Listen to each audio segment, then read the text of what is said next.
안녕하세요. 오늘도 사연살롱을 찾아주셔서 감사합니다. 저는 경기도에 사는 평범한 여자예요. 저에게는 언니가 한 명 있어요. 언니는 저와 한 배에서 태어났다고 하지만 솔직히 말해 성격은 저랑 완전히 달라요. 어렸을 때부터 그랬죠. 언니는 활달하고 사교적인 반면 저는 조용하고 책 읽는 걸 좋아하는 아이였고, 언니가 노는 걸 좋아해 남자친구들을 많이 만들고 다녔다면 저는 공부에만 푹 빠져 있었으니까요. 그런 저희를 두고 부모님조차 어떻게 니네가 자매인지 모르겠다 는 말씀을 하실 정도였어요. 그런데 부모님은 언니를 저보다 훨씬 많이 챙겨주시곤 했어요. 이유는 바로 언니가 저보다 더 공부를 잘했기 때문이었어요. 여기서 의문을 가지실 분들이 있을 텐데요. 앞서 말씀드렸듯 언니보단 내성적인 제가 공부는 더 많이 했어요. 하지만 언니는 저와는 달리 굉장히 똑부러졌고 야무진 사람이었어요. 공부에도 요령이 있다고 하죠. 저는 그런 요령도 없이 죽어라 읽는 스타일이었다면 언니는 벼락치기를 해도 핵심만 짚어내어 저보다 더 높은 점수를 받아오곤 했죠. 저희 어머니는 그런 언니를 무척이나 대견하게 생각하셨어요. 저희 어머니도 아버지도 두 분 다 교육열이 대단하신 분들이었는데요. 집안 형편 때문에 대학을 다 가지 못하셨대요. 특히 어머니는 공부를 무척 잘하고 대학을 가고 싶었음에도 불구하고 할아버지가 무슨 여자가 대학이냐며 반대가 심해서 가지 못했고요. 어머니는 그게 평생의 한이었다며 저희만큼이라도 공부를 양껏 시켜주시려 했어요. 그러면서 항상 우리가 강남의 학교는 다니지 못하지만 니네는 항상 강남에 있다 생각하고 공부해야 해 라고 말하곤 하셨어요. 한마디로 강남 아이들처럼 계속 경쟁 속에 있다고 생각하며 살란 뜻이었죠. 사실 어머니와 아버지는 지나치게 성적 거리시긴 했지만 저와 언니는 부모님의 고생을 알고 있었기에 고등학교에 올라가고 한 해 한 해 나이가 들수록 공부만큼은 열심히 했던 것 같아요. 하지만 저는 공부에 영 소질이 없었나 봐요. 인연이 아니었던 건지. 아유, 우리 은지는 또 이거밖에 안 나왔어? 아니, 너는 맨날 코피 흘리며 책상에 앉아있는데 성적이 왜 이 모양이니? 은지야, 언니 봐봐라. 네 언닌 또 1등이잖아. 제발 언니 좀 본받아라. 언니 하라는 대로만 하란 말이야. 죄송해요. 저도 나름 열심히 한다고 했단 말이에요. 열심히 한다고 그게 되니? 열심히 한다고 서울대 갈 거였으면 개나 소나 다 갔겠지. 성적표가 나오는 날이면 저는 늘 이렇게 어머니에게 타박을 맞기 일쑤였고, 그러다 보니 어느새 공부에도 점점 흥미가 떨어지더라고요. 나는 뭘 해도 안 되고, 반면 언니는 하나를 해도 늘 잘해오곤 했으니까요. 덩달아 집안의 관심과 사랑도 언니에게로 모두 쏠리고 말았어요. 우리 은미 이번에 또 1등이네. 아우, 공부하느라 수고 많았어 우리 딸. 엄마가 이번에 은미 입고 싶다는 옷 사줄게. 정말? 그럼 정말이지. 우리 딸 또 뭐 갖고 싶은 거 없어? 어머니는 정말 너무하게도 언니에게만 맛있는 거를 사주시고 옷을 사주시며 대놓고 저와 차별을 하셨어요. 저 역시 갖고 싶은 게 많고 꿈도 있는 소녀였을 뿐인데 저는 안중에도 없었어요. 엄마는 오로지 언니만을 이뻐하셨고 나중엔 저 또한 언니를 위해 포기해야 할 것들도 생기기 시작했어요. 저희 집이 잠깐 사정이 안 좋아져서 평수가 좁은 아파트로 이사를 가야 할 때가 있었는데 엄마가 저에게 아무 상의도 없이 언니 방을 만들어준 거예요. 우리 은미는 공부해야 하니까 개인 방이 필요하지. 여기 은미 방으로 써라. 더우면 공부 안 되니까 에어컨도 은미 방에만 설치해 놓을게. 엄마 난 어디서 자? 네가 방이 왜 필요하니? 옷방에서 자면 되지. 옷방? 아니 어떻게 그 좁은 방에서 자라고. 아 싫어. 나도 언니처럼 방 줘. 왜 못 자? 매트리스 놔줄 테니 그 위에서 자면 되지. 땡깡 부리지 말어. 네가 동생이니까 양보해야지. 왜 이렇게 이기적으로 구는 거야? 그날 저는 서러움으로 엉엉 울고 말았고 그렇게 작은 옷방에서 하루 종일 생활했어요. 거기서 작은 책상 하나 놓아두고 언니한테 지지 않겠다는 심정으로 공부하고 공부가 끝나면 그 바로 옆에 있는 낡은 매트리스 위에서 잠을 자곤 했습니다. 이렇게 말하면 저희 엄마가 너무하다고 저를 다리 밑에서 주워온 게 아니냐고 말씀하실 분들도 있겠지만 엄마가 계모처럼 저에게 구박만 하신 건 아니었어요. 저도 자식이었으니 잘해주실 때도 있었죠. 다만 공부에 있어서 그 차별이 너무 지나쳤고 그건 어린 저에게 꽤 큰 상처로 자리했습니다. 그렇게 저와 언니는 힘겨운 고등학교 시절을 지나 대학에 가게 되었는데요. 역시나 언니는 우리나라에서 가장 좋은 대학에, 저는 간신히 서울 안에 있는 대학에 붙게 되었습니다. 언니도 참 얄미운 것이 자기 때문에 그런 차별을 받고 자란 걸 알면 미안해 할 만도 한데, 야, 고작 그런 대학에 가서 취직은 어떻게 할래? 하며 저에게 독설을 날리더라고요. 왜 내가 좋은 회사를 못 가? 나도 갈 수 있어. 우리나라가 왜 학벌주의겠냐? 학벌에서부터 갈 수 있는 회사가 달라지고 그러면 만나는 남편도 달라지니 하는 말이지. 휴, 네 인생도 참 불쌍하다. 나중에 나한테 도와달라 손이나 벌리지 마. 나 그런 거 딱 질색이니까. 제 언니지만 모질었어요. 만약 저라면 하나뿐인 동생에게 그런 말은 하지 않을 텐데요. 엄마도 저와 맞지 않았고 아빠도 언니만 이뻐하셨고 그래서인지 저는 가족의 품을 벗어나서 대학에서 4년 기숙사 생활이 편하고 좋았어요. 저를 차별하지 않고 편견 없이 바라봐주는 친구들과 어른들이 있었으니까요. 오히려 그런 사람들이 주변에 있다 보니 마음이 편해져서 그런지 성격도 둥글둥글해지고 매사 긍정적인 사람이 되더라고요. 가끔가다 고등학교 친구들을 만나면 은지 너 어딘가 변했다 라며 저의 변화를 알아봐 주었죠. 그러다 저는 대학교에서 하는 요양원 봉사활동에서 우리 남편을 만나게 되었는데요. 남편은 첫 만남부터 눈에 띄는 사람이었어요. 또래에겐 사교적이고 말도 싹싹하게 잘했는데 무엇보다 치매 노인분들을 대할 때의 태도나 그런 것들이 상당히 침착하고 차분했어요. 나중에 요양원 간호사분이 잘한다고 칭찬을 해주실 정도로요.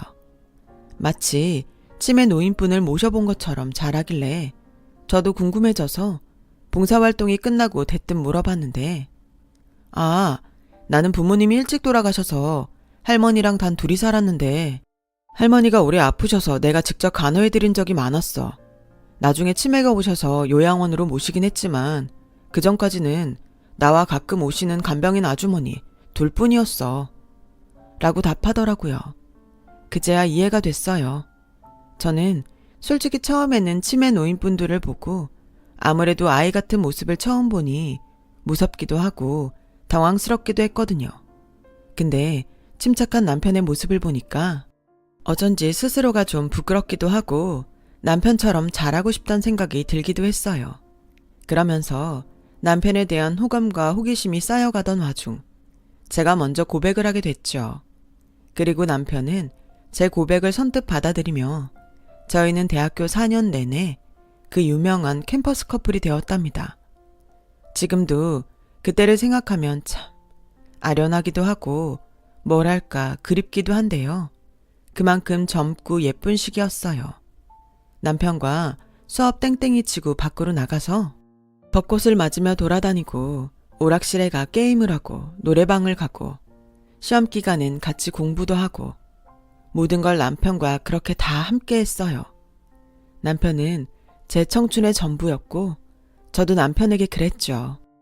그랬던 저희는 남편이 군대에 가면서 잠시 헤어지게 되었고 제가 먼저 졸업해 취직도 일찍 하게 되었어요. 그러다 제가 프로포즈를 받은 건 제가 회사에 어느 정도 적응을 하고 남편도 꽤 괜찮은 회사에 입사한 후였어요. 남편은 적지만 대학교 시절 내내 아르바이트를 꾸준히 한 후라 모아놓은 자금이 좀 있었고 저에게도 취업하며 모아놓은 돈이 좀 있었어요. 우리 시작은 작고 부족한 점도 많지만 그래도 은지야, 난 너랑 함께 새 삶을 시작해보고 싶어. 이미 남자친구와 사귄 지 오래되었고 저도 30을 바라보는 나이인지라 아직 돈이 다 모이진 않았지만 남편 말대로 새 삶을 시작해보고 싶더라고요. 이제는 서로 오가는 사이가 아닌 한 입을 덮고 한 천장을 보며 살아가는 사이가 되고 싶었습니다. 조금 걱정하는 게 있었다면 부모님의 반대였어요.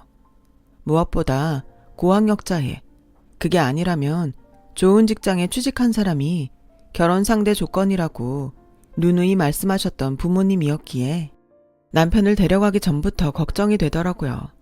더군다나 이듬해 저희 언니가 데려온 신랑이 언니처럼 대기업을 다니는 사람의 교육자 집안의 아들이라는 사실도 마음에 걸렸어요. 역시나 저희 부모님은 남자친구가 문턱을 넘기도 전 반대를 하고 나섰어요. 아니, 아무리 그래도 시집은 잘 갈 줄 알았는데 겨우 이 정도에 데리고 오려고 지금껏 안 가고 있었던 거야? 너 생각이 있는 놈이니? 엄마, 말은 가려서 하셔야죠. 예비사위 앞인데 사람 무한하게 무슨 짓이에요. 됐다. 너랑 말 섞고 싶지 않니? 이놈 데리고 가라. 뻔뻔한 직장 다니는 놈도 아니고 그렇다고 고 하나 다름없는 애를 데리고 와? 너 엄마 아빠가 우습게 보이냐? 내 부모가 우스워? 엄마 왜 이래요 진짜. 나 그만 창피줘요. 저는 그날 울면서 남편과 밖으로 헐레벌떡 뛰어나와야 했고 남편에겐 계속 미안하다는 말을 반복했어요. 근데 남편은 거기서 너무도 듬직하게 제가 행여라도 결혼을 무른다고 할까봐 아니야. 어머님 아버님이 나 반대하시는 거 충분히 이해해. 솔직히 나도 마음은 상하지만 내가 자기랑 결혼해서 잘 사는 모습 보여드리면 어머님 아버님 마음도 풀리실 거야. 난 그렇게 믿어. 라고 말하더군요. 저는 그 말에 한 번 더 목이 메어 꺽꺽 울고 말았습니다. 결국 제가 떼를 쓰고 이 남자 아니면 죽겠다고 난리를 치는 통에 결혼 허락을 받을 수 있게 되긴 했어요. 하지만 그렇다고 해서 엄마가 남편을 사위로 대접해 줬느냐? 아니죠. 저희 엄마와 아빠 두 분 다 정말 징글징글하게도 제 남편을 사위로 인정할 수 없다고 반대하고 나섰고 제 남편은 언제나 찬밥 신세였어요. 명절날 아침 일찍 가 엄마가 음식하는 거 도와주고 장보는 짐 들어주고 생신날엔 건강식품 사 보내드리고 딸도 못할 노릇을 제 남편이 다 해주는데도 불구하고 저희 엄마의 반응은 한결같았어요. 예, 그럼 그 정도 스펙 가지고 우리 집 안에 들어왔는데 장모님 받드는 거라도 잘해야지. 그건 당연한 거야. 내가 왜 그런 거에 일일이 고마워해야 하니? 걔가 나한테 고맙단 말 듣고 싶대니? 미안하지만 난 그 말 해줄 생각 없다고 전해라. 거기다 제가 진짜 섭섭했던 건 제 남편이 형부와 비교를 당할 때부터였는데요. 언젠가부터 형부와 제 남편이 함께 집안에 들어오면 엄마는 형부에게만 인사를 하고 제 남편은 거들떠보지도 않았어요. 형부가 집에서 일을 했냐고요? 형부는 언니와 함께 TV 보고 저희가 깎아주는 과일 먹고 그게 전부였어요. 정작 일하는 사람은 저와 남편이었죠. 그런데도 엄마는 우리 김서방 이번에 승진 앞두고 있다며. 내가 엊그제 절에 가서 기도까지 했네. 스님이 그러는데 아마 잘 될 거라네. 그러니 너무 걱정 말고 있게. 아 그리고 이건 우리 김서방 주려고 사둔 건데 가져가게. 하며 형부를 챙겼어요. 장모님 이거 공진단 아니에요? 아유 이 비싼 거를. 비싸긴 우리 김서방 주는 건데 이 정도는 하나도 아깝지 않아. 그저 잘 먹어주게. 역시 엄마야. 고마워 엄마. 언니가 제 쪽을 흘끗 쳐다보다 넙죽 공진단을 받아 가방에 넣었는데 그 모습이 너무 얄미웠어요. 제 남편은 다 듣고 있으면서도 못 들은 척 묵묵히 설거지만 하더라고요. 나중에 제가 다 속상해서 당신 왜 우리 집에서 설거지를 하고 있어? 하지 마! 라고 소리치고선 기어이 설거지를 못하게 했어요. 그리고는 엄마에게 가. 형부도 설거지 시켜. 어떻게 우리 집에 오고 나서 한 번을 자기가 나서서 뭐 하겠다는 소리를 안 하냐? 왜 내 남편만 이런 일을 하고 있는데? 하며 따졌더니 엄마가 그러시더라고요. 아니, 네 형부가 왜 손에 물을 묻혀야 하냐? 우리 집안에 사위로 들어와 준 것만으로도 감지덕지지. 그런 굳은 일까지 시켜야겠어? 그런 일은 네 남편이 하면 되지. 그 말에 저는 너무 어이가 없어서 엄마, 정말 이런 식으로 나올 거야? 그럼 내 남편은 설거지 같은 굳은 잡일해도 되는 사람이고 형부는 그런 일에선 안 되는 귀한 몸이라는 거야. 대체 형부가 뭐가 잘났다고 이렇게 내 남편 무시까지 해가면서 차별을 해? 엄마, 우리 남편 엄마한테 잘 보이려고 노력하는 건 안 보여? 그런 건 엄마 안중에도 없어! 하고 대꾸했어요. 그랬더니 엄만 그 말에 콧방귀를 끼며 저랑은 역시 대화가 안 통한다며 방 안으로 쏙 들어가 버리셨고요. 제 엄마지만 참 잔인했어요. 마치 엄마의 이런 행동들을 보고 있자면 꼭 옛날에 저와 언니를 두고 차별했던 기억이 새록새록 떠올라 가슴이 더 아프더라고요. 차별 받아본 사람만이 공감할 수 있는 부분이 있는데 남편도 왠지 제가 입은 상처를 똑같이 입고 있는 것만 같아 그게 다 저희 집에 와 받지 않아도 되는 상처를 받는 것 같아 너무 미안했어요. 하지만 남편은 항상 그런 제게 여보, 나 장모님 장인어른한테 하나도 섭섭하지 않아. 나 미워하시긴 하지만 그래도 가끔씩 나한테 안부도 물어주시고 보약도 몇 포 챙겨주시잖아. 미우나 고우나 내가 옆에서 계속 부대끼고 잘해드리고 하면 언젠가 장모님 장인어른도 날 받아주실 거야. 하면서 저를 되려 위로해 주었어요. 그럴 때마다 저는 가슴이 더 미어졌지만 남편 말대로 언젠가는 이란 희망도 품었어요.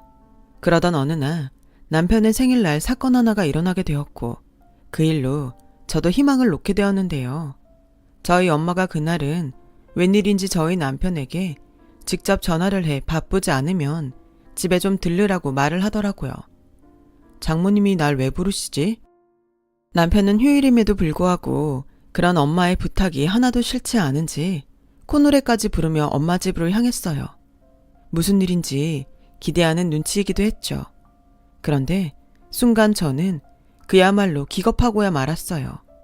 엄마 집에 들어간 순간부터 배추가 담긴 커다란 통이 수십 개 놓여져 있었는데 엄마는 TV를 보고 있다가 저희가 오자 왔나? 나 좀 도와달라고 불렀네 하더라고요. 엄마, 설마 우리 김장시키려고 부른 거야? 제가 기가차 물어보니 엄마는 태연하게 고개를 끄덕이셨어요. 그럼 내가 이 많은 김장을 어떻게 혼자 하냐? 니네라도 도와야지. 이거 담궈서 네 형부 주고 고지 가족들 것까지 싹 챙겨줄 거니까 얼른 장갑 껴라. 엄마, 오늘 이 사람 생일이야. 엄마 쓰는 SNS 프로필에 안 떠? 생일날까지 내 남편이 엄마 집에서 김장을 해야겠어. 생일? 그딴 게 뭐 대수라고? 장모 김장 하나 못 도와줘. 어이, 장서방 싫나? 싫으면 안 해도 되네. 이거 나 혼자 해도 되니까. 아닙니다, 장모님. 여보, 그러지 마. 나 괜찮아. 장모님, 저 그럼 김장하게 될 줄 몰라서 옷이 좀 불편한데 집에 가서 편한 걸로 갈아입고 와도 될까요? 그래, 그렇게 하게. 오늘 할 게 아주 많으니까. 저는 엄마의 뻔뻔스런 얼굴에 기가 찼어요. 다름 아닌 일주일 전 언니의 SNS에서 엄마가 차려준 우리 남편 생일상 이라며 올라온 사진 하나를 보았기 때문이었죠. 형부 생일상엔 소고기 잡채에 임금님 수라상으로 가득해 올려놓더니 제 남편에겐 막무가내로 김장봉사를 시키다니 저는 너무 화가 나 나가려는 남편에게 가지 말라며 버럭 소리를 지르곤 엄마가 준비해 놓은 배추더미를 바닥에 던져버렸어요. 됐어 여보, 하지마. 엄마, 지금 이게 말이 돼? 아니면 내가 모를 줄 알고 그러는 거야? 일주일 전 형부 생일날엔 소고기 사서 먹였잖아. 그래놓고 뭐? 지금 내 남편 생일에는 김장하라는 거야? 그것도 형부랑 언니 먹을 김치를? 도대체 무슨 낯짝으로 이런 일을 시키는 거야? 예, 너는 왜 아무것도 아닌 일에 그렇게 열을 내고 그러니? 너 참 성격 이상하다. 아니, 네 형부야 고연봉에 좋은 회사 다니는 중환이라는 사람이니 소고기 먹이는 거고 네 남편은 김장할 수준이니 이런 거 시키는 거다. 다 내가 생각이 있어. 일을 막 시키는 게 아니고 다 사람 수준에 맞게 하는 거라고. 뭐라고? 지금 엄마 말 다 했어? 사람 수준? 그럼 내 남편은 소고기 먹을 수준이 안 되니 이 집에 와 일이나 거들어야 하는 수준이라는 거야? 엄마 정말 여전하다. 어렸을 때도 언니랑 나 공부로 자식 차별하며 키우더니 크니까 이제는 사위 차별까지 해? 엄마가 이러고도 어른이야? 이 기집애 싸가지 하고는. 너 그딴 말 할 거면 당장 나가라.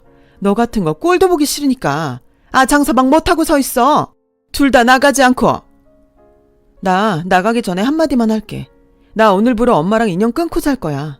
내 남편 무시하고 한심하게 보는 것도 정도가 있지. 더는 나도 못 참아. 이러다가 내가 우울증 걸리고 화병 나 죽을 것 같다고.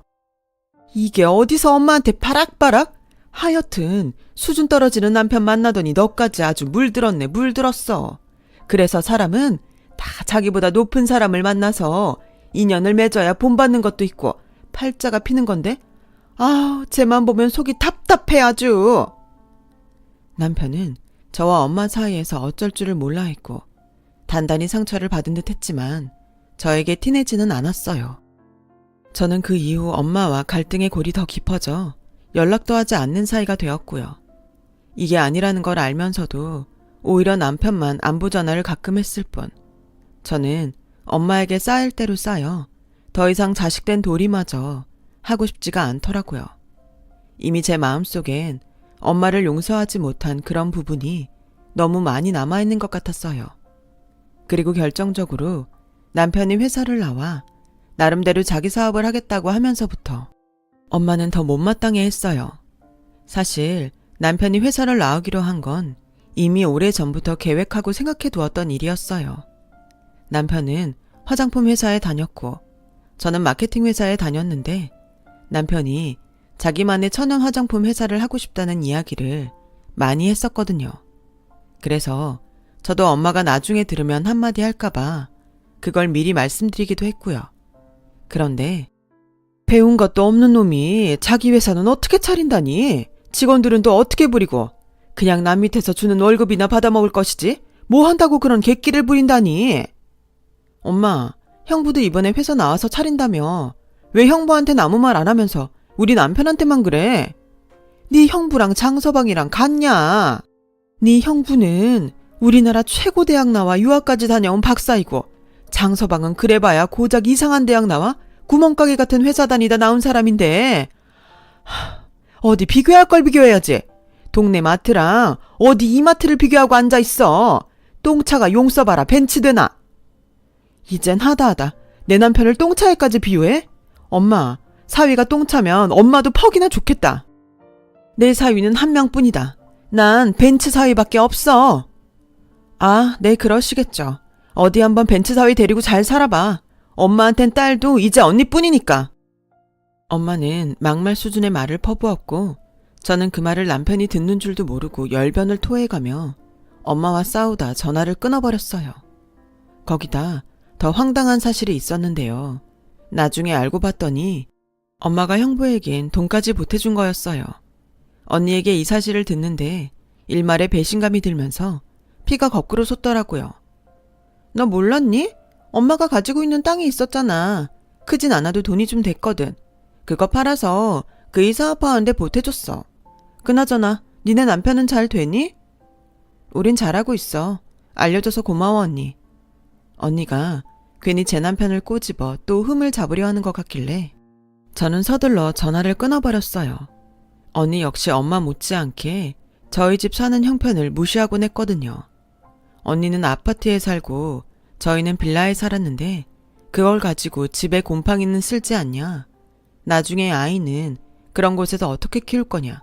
하면서 저희를 무슨 거지 취급하는데 참는 것도 한계가 있지 나중엔 언니의 말을 무시하는 게 속 편하더라고요.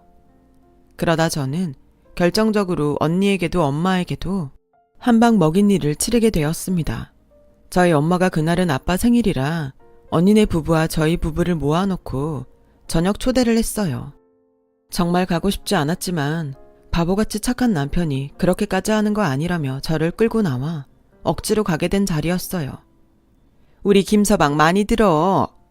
엄마는 여지없이 형부의 밥에만 반찬을 올려주며 편애를 하고 있었고 제 남편은 못 본 척 밥알을 밀어넣고 있었죠. 그런데 아빠 얼굴이 그날따라 유독 좋지 않더라고요. 저는 그걸 눈치채고 나중에 아빠 방에 들어가 따로 묵게 되었습니다. 아빠, 무슨 일 있어? 그게 말이다. 아니다. 자식이라도 말 못하는 게 있어. 아빠는 그런 말로 제 눈을 피하셨고 끝끝내 말을 해주지 않으려 했어요. 그러다 제가 남편과 함께 슈퍼마켓에 가족이 먹을 아이스크림을 사러 가는 길이었는데 그때 아빠가 웬 낯선 사람과 함께 있는 걸 발견했어요. 근데 분위기가 어쩐지 이상했어요. 자세히 보니 낯선 사람들은 아빠의 어깨를 손가락으로 밀어가며 언성까지 높이고 있었어요. 그래서 돈 안 내놓을 거야? 안 줄 거냐고. 이봐, 언제까지 버팅길 수 있을 것 같아? 얼른 갚아야 할 거 아냐. 저희는 숨을 죽이며 그 광경을 지켜보다 이내 아빠에게 무슨 일이 생길까 싶어 다가가서 무슨 일인지 물었는데 그 사람들이 저희에게 아빠가 무려 5억 빚을 졌다고 하더라고요. 5억이라니. 제가 그 액수에 너무 놀라 대체 어떻게 된 일이냐 물으니 그때쯤에선 아빠도 자포자기해선 상황을 다 설명해 주더군요. 알고 보니 정말 기가 막힌 사연이었는데요. 글쎄 아빠가 형부 말만 듣고 형부 아는 사람 회사에 투자를 했는데 그게 어그러지면서 다 빚이 되었다는 거였어요.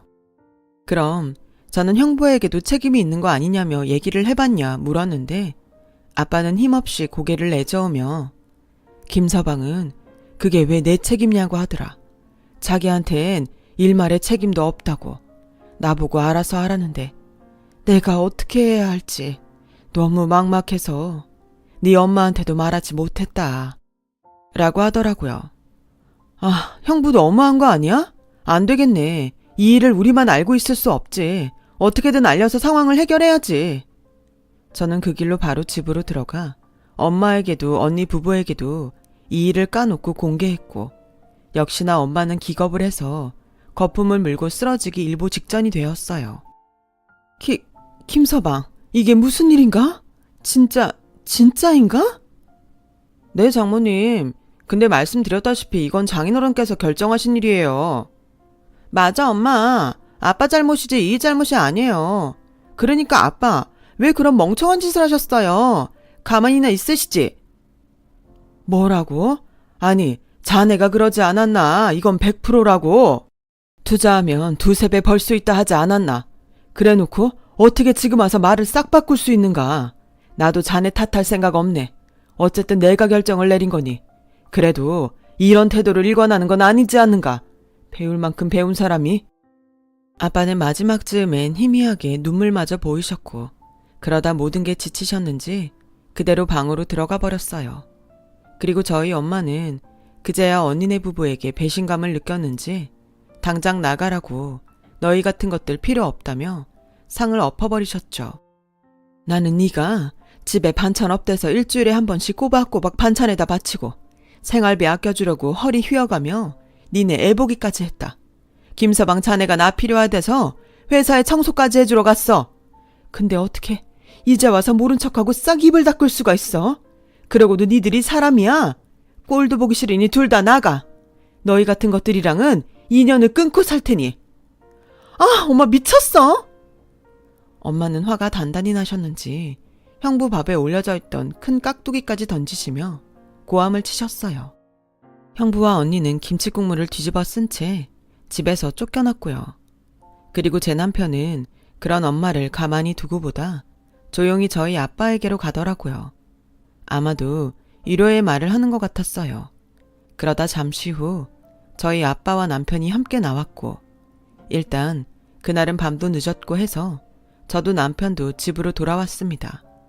솔직히 미운 부모님이었지만 자식인지라 힘없는 아빠 얼굴을 보니 마음이 너무 안 좋아 잠도 오지 않고 기분이 싱숭생숭하더라고요. 또 믿었던 언니와 형부에게 배신당한 엄마 마음이 어떨까 싶기도 했고요.